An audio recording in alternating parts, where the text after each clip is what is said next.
Hello everyone, welcome my another blog. নতুন একটা ভিডিওতে আপনাদের স্বাগতম। প্রতি মাসের 1 থেকে 10 তারিখের মধ্যে আমাদের রেশন দেয়। যেহেতু এখন রমজান মাস, আজ খুব সকাল সকাল আমাদের রেশন দিবে।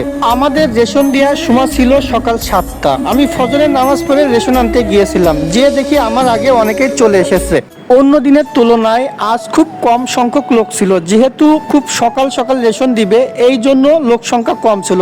আমি আগে গিয়েছিলাম, আগে রেশন নিয়ে আগে ফিরলাম। যেহেতু আমি এখন নারায়ণগঞ্জে আছি, নারায়ণগঞ্জ নিয়ে আপনাদের সাথে কিছু কথা শেয়ার করতে চাই। কোনো এক সময় নারায়ণগঞ্জের নাম শুনলে অনেকেই ভয় পেত বা আতঙ্কে থাকতো, কিন্তু বর্তমানে নারায়ণগঞ্জ খুব সুন্দর এবং ভদ্র একটি এলাকা।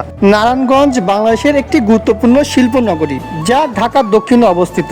এবং নারায়ণগঞ্জের আশেপাশে কয়েকটি জেলার নাম হলো নরসিংদী জেলা, গাজীপুর জেলা, মুন্সিগঞ্জ জেলা, ব্রাহ্মণবাড়িয়া এবং কুমিল্লা জেলা। নারায়ণগঞ্জে 7টি থানা রয়েছে, 5টি সংসদে আসন সংখ্যা রয়েছে, 5টি পৌরসভা রয়েছে এবং উপজেলার সংখ্যাও 5টি। শীতলক্ষ্যা নদী নারায়ণগঞ্জের মধ্য দিয়ে প্রবাহিত, যা এই এলাকার বাণিজ্যিক কার্যক্রমের প্রধান ভূমিকা রাখে। বাংলাদেশের মধ্যে আয়তনে ক্ষুদ্রতম একটি জেলা হচ্ছে নারায়ণগঞ্জ। লক্ষ্মী নারায়ণের নাম অনুসারে এ জেলার নামকরণ করা হয় নারায়ণগঞ্জ। বাংলাদেশের সব থেকে বড় jute mill Adamjee jute mill নারায়ণগঞ্জে অবস্থিত।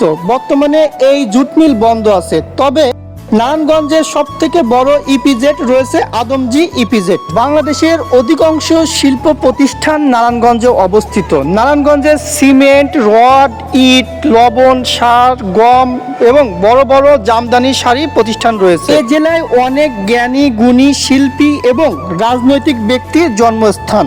নারায়ণগঞ্জে যোগাযোগ ব্যবস্থা অনেক ভালো এবং উন্নত। সকল ধরনের যোগাযোগের ব্যবস্থা রয়েছে এই জেলায়।